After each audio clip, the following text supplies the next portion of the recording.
Welcome back. You are tuning in to Traders Nation. My pleasure to have with us here today Peter Cohan. He authored You Can't Order Change, Lessons from Jim McNerney's Turnaround at Boeing. Peter, welcome to Traders Nation. How are you today? I'm great. How are you? Doing fantastic. Thanks. Happy New Year to you, too, by the way. Happy New Year. You betcha. Hey, Peter, for those that don't know Jim McNerney, what has he done for Boeing? Tell us. Well, the first thing he did was he came in because they had a lot of ethics problems. The two CEOs that came in before them, they had accumulated $1 billion worth of lawsuits because of a whole bunch of different things they did wrong. Yeah. He settled that with the government for about $650 million. Okay. And basically cleaned up their ethical problems. And then he went on to get a lot of orders for their 787 Dreamliner, which has about 900 orders now and a backlog of about $230 billion. Wow.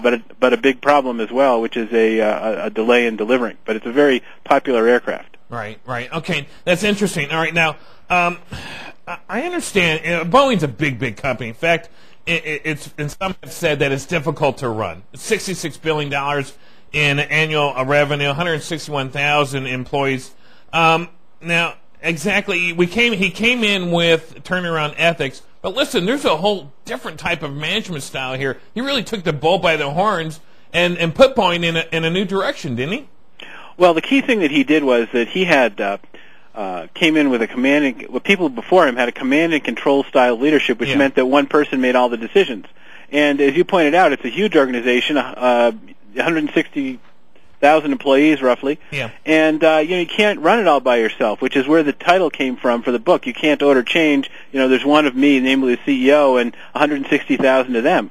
So what he did was he said, look, there's about 230 projects going on within Boeing. One of them is the 787, and there's all sorts of other ones. Yeah. So what I'm going to do is I'm going to pick the best leaders for each of those projects, and I'm going to create 230 mini Boeings and have a general manager in charge of that mini Boeing who can motivate the people and get them to produce to the full extent of their abilities, and then every year get 15% better. Right. That's fantastic. Now, that's the thing about my next question is the fact that Boeing, how does a company like Boeing develop new and exciting projects? It sounds to me that they got a whole lot of different ideas. How does that all tie in with Boeing itself? Well, it's the future of Boeing. In fact, one of the things about the aircraft industry is that every decade you have to bet the company on a big new development. Yeah.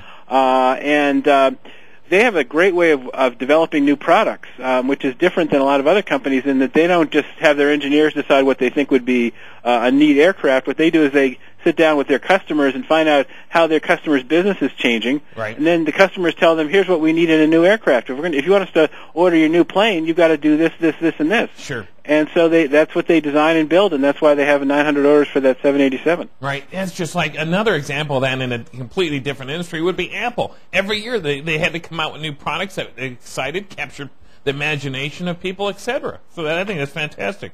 Oh, that's what keeps the world going, is coming up with new and better technologies that people want to buy. Keep the buzz rolling forward is what they need to do. All right, and then it keeps the eyes on Boeing. Now, what was his approach to accountability, growth, cost-cutting, leadership, etc.? I mean, he had to muster that from somewhere. Was it upbringing? Did he have training? Did he manage college? What was it that he was able to bring all these skills, techniques into his management?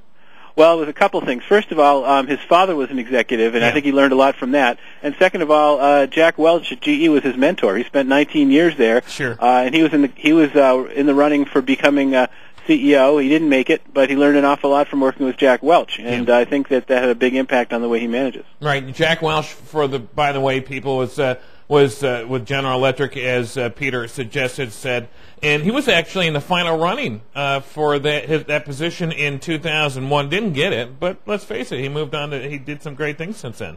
Well, that's what got me into this, writing the book about him, because I had written some things about the people who were vying for Jack Welch's job, and I thought that of the three of them, McNerney was the best, including the current CEO of GE. Yeah. All right. Now listen. Yeah, without a doubt, I tell you what, everybody agrees with you on that one. Ultimately, okay, McNerney, how did he win the hearts and minds to with a clear vision? Was it with clear vision of success for the future? Is that how he did it?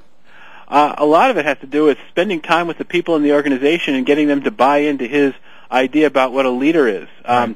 he spent years talking to the people, and rather than forcing something down their throat, he created a vision that they believed in and that he believed in, and they could both go together and create a great future. So it was spending the time with the people to create a shared vision that really was the key. Yeah, now, Peter, if there's one thing in You Can't Order Change that really stands out, you want people to know about, what would it be?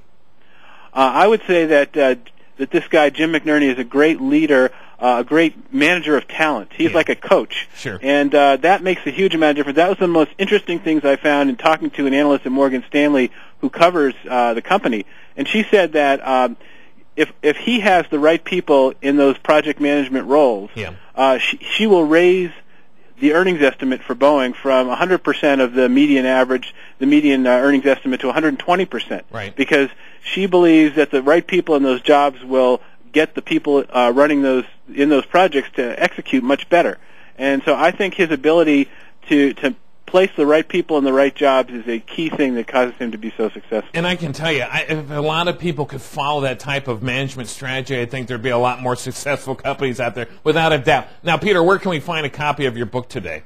Well, what you can do is you can go to petercohan.com, and it shows you where you can buy it online. There's a link to a couple of different sites, but it also shows you how to get to Amazon and the other ones. So it's petercohan.com. The name of the book is You Can't Order Change. All right, fantastic. petercohan.com. Head on over there today. Pick up a copy of the book, and wherever, if you get Amazon.com is another fine place. Barnes & Noble, your favorite local bookstore on the corner. Support the local guy, too. Head out today. Get a copy. You Can't Order Change. Lessons from Jim McNerney's turnaround at Boeing. And, of course, Peter Cohan with us today. Peter, do appreciate your time. Oh, thank you, and have a great day. You're more than welcome. All right, there you have it, folks. You Can't Order Change. Get a copy today.